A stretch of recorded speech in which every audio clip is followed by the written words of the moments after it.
Alhamdulillahi Rabbil Alamin.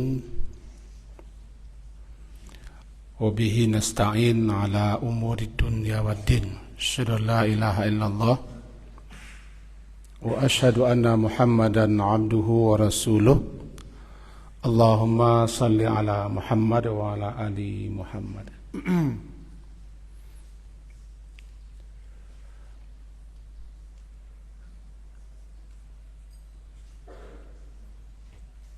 Kebanyakan SMA tidak hadir beberapa kali ya.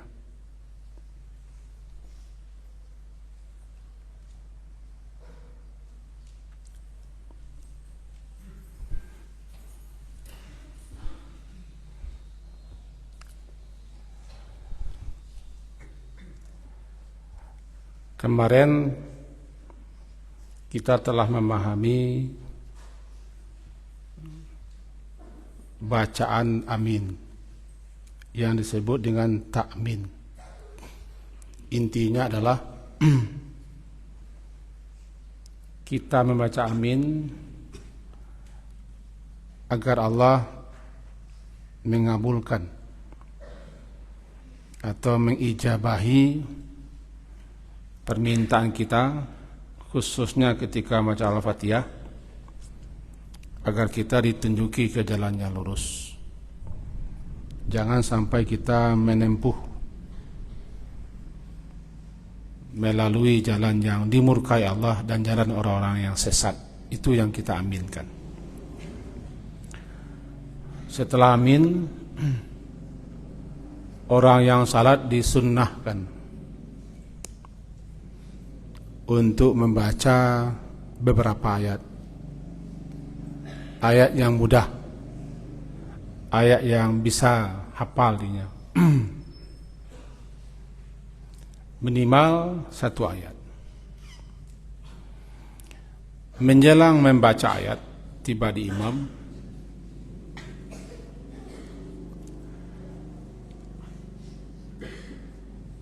kalau itu salat jahar, itu maghrib, isya, subuh, Jumat, atau salat 2 hari raya dan salat-salat jahar lainnya,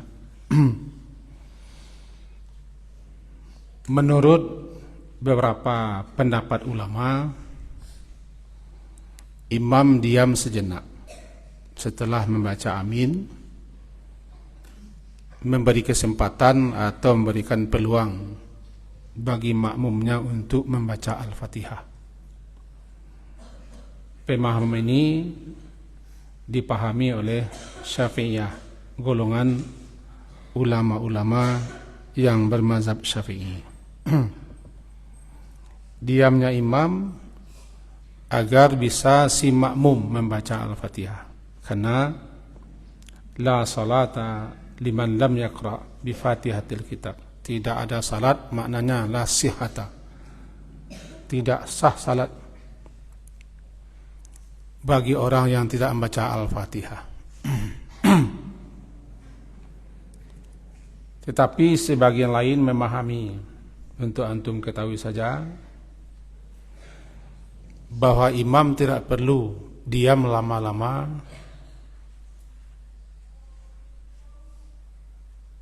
setelah membaca amin. Diamnya sebentar, hanya sekedar mengambil nafas untuk membaca beberapa ayat atau satu surat. Diamnya bukan berarti memberi peluang, memberikan kesempatan kepada makmum membaca Al-Fatihah. Sebab kata beliau-beliau ini, imam itu membaca keras-keras untuk disimak, untuk diperhatikan apa yang dibacanya. Kalau makmum juga sibuk membaca Al-Fatihah, sementara imam membaca ayat, maka umpama sia-sia saja imam membaca keras-keras. Dua pemahaman ini Abi sampaikan kepada antum agar kita dapat memahaminya dan dapat memakluminya. Namanya ikhtilaful ulama, perbedaan pemahaman ulama. Nanti setelah antum besar, barangkali bisa lebih mendalami perbedaan pendapat ulama itu. Nah, baru kemudian membaca ayat. Apa sisi hikmahnya kita membaca ayat? Sebenarnya itu kita jelaskan. Nabi sallallahu alaihi wasallam membebaskan kita membaca ayat-ayat atau surat-surat setelah membaca Al-Fatihah. Sesuai dengan situasi dan kondisi. Kalau dia selaku imam, hendaklah imamnya memperhatikan siapa yang diimaminya. Kalau imamnya banyak yang tua, yang lemah-lemah, yang sakit-sakit, atau banyak urusan, banyak hajat, banyak kegiatan, jangan sampai imam itu menyusahkan jamaahnya dengan memanjang-manjangkan, melama-lamakan membaca ayat. Cukup sederhana saja. Kalau panjang betul terjadi nanti fitnah, menggelisahkan, menyusahkan, memberatkan orang, memayahkannya. Seperti kasus yang terjadi pada di Muaz. Dipanjang-panjangkan baca ayat sehingga ada orang yang berpisah daripadanya salat. Lebih-lebih kita di Indonesia yang tidak semua kita mengetahui arti ayat yang dibaca. Dan tidak semua kita memahaminya. Maka siapapun kita yang jadi imam atau dipercaya jadi imam, ini harus diperhatikan. Karena jamaah kita bukan jamaah Nabi.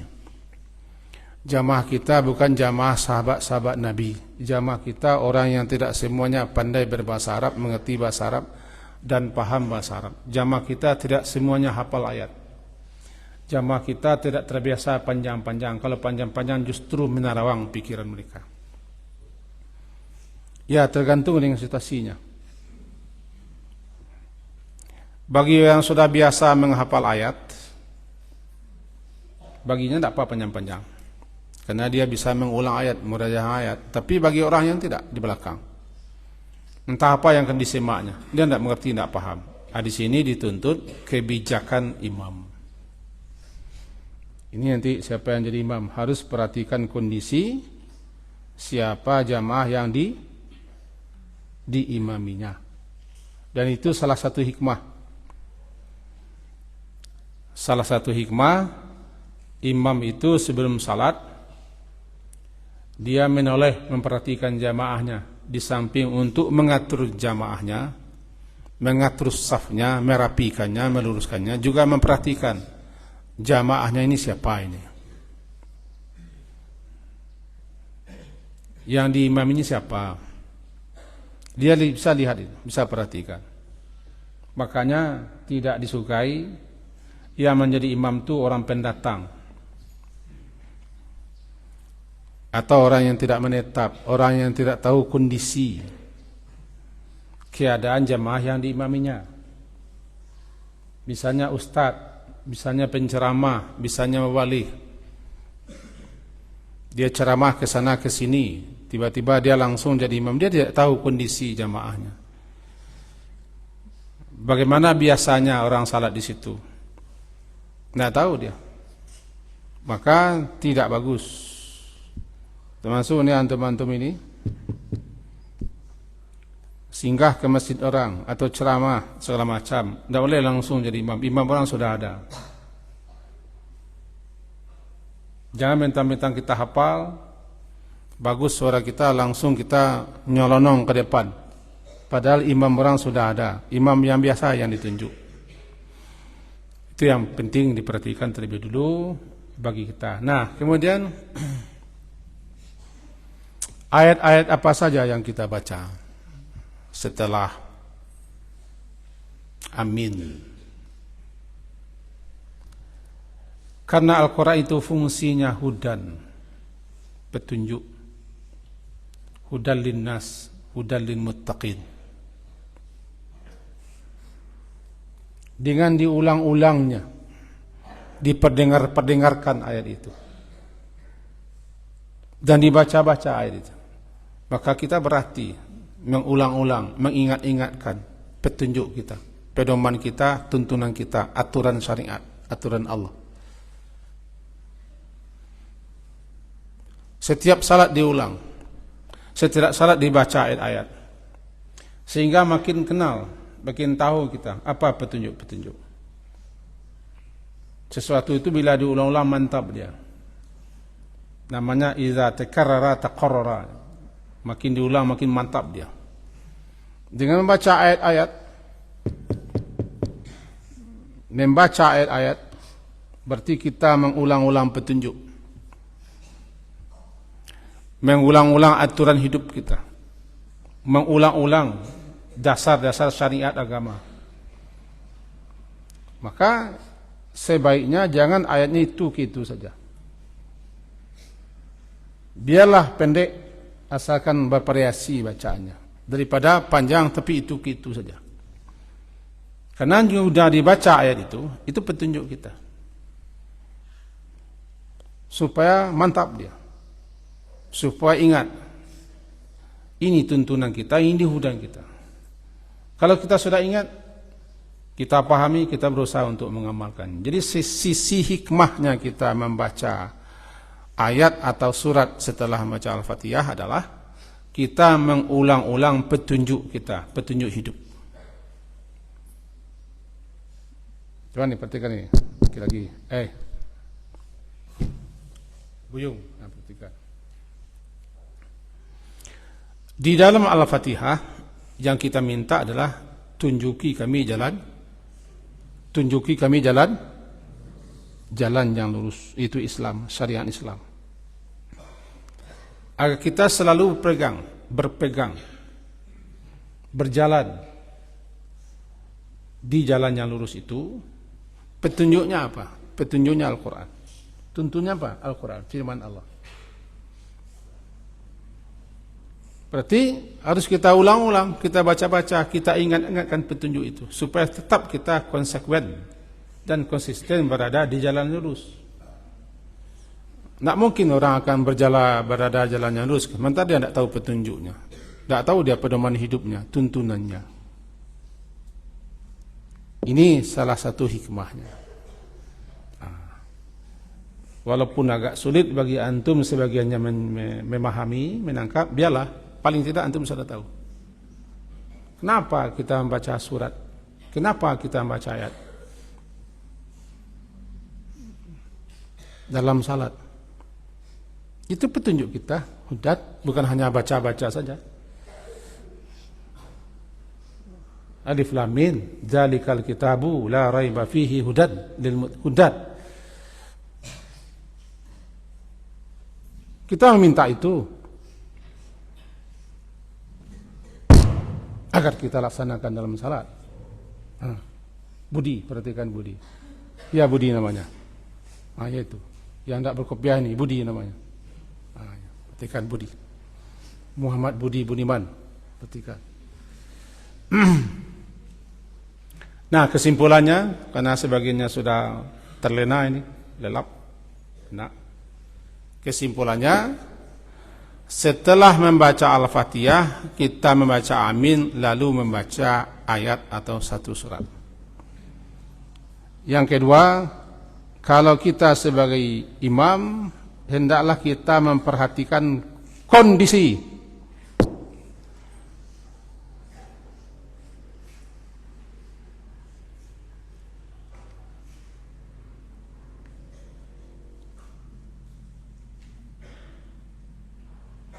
Kelas berapa?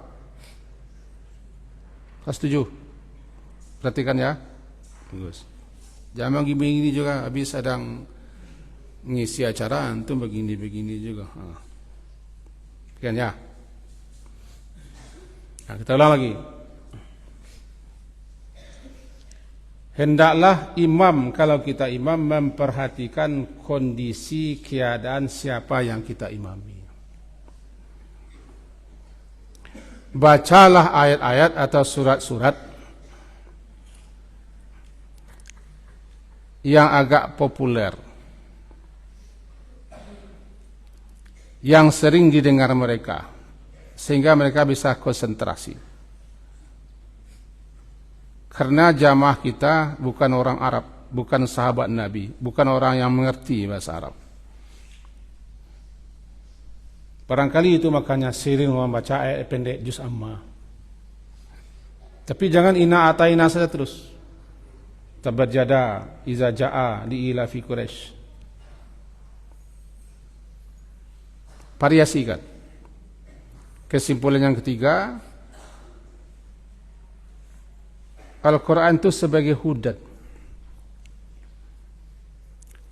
petunjuk dan pedoman kita, harus kita baca, harus kita ulang-ulang, harus diingat-ingatkan. Dengan mengulang-ulang ayat-ayat kita baca dalam salat setelah Al-Fatihah, berarti kita mengulang-ulang petunjuk hidup kita supaya ingat, agar kita jalankan dalam kehidupan. Kesimpulan keempat, bagi kita-kita yang makmum, setelah imam membaca Al-Fatihah, hendaknya konsentrasi,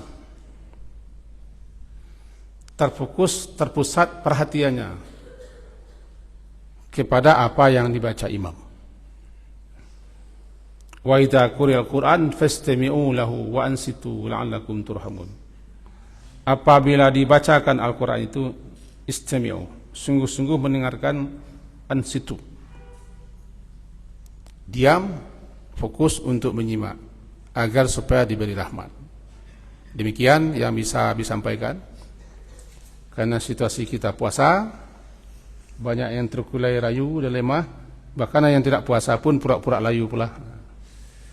Kan tidak semuanya puasa. Ada yang pura-pura puasa, pura-pura layu, pura-pura ngantuk. Nanti ketika bubar acara kita, langsung main bola. Sekian saja yang bisa kita sampaikan. Kita tutup dengan doa kafaraah majelis.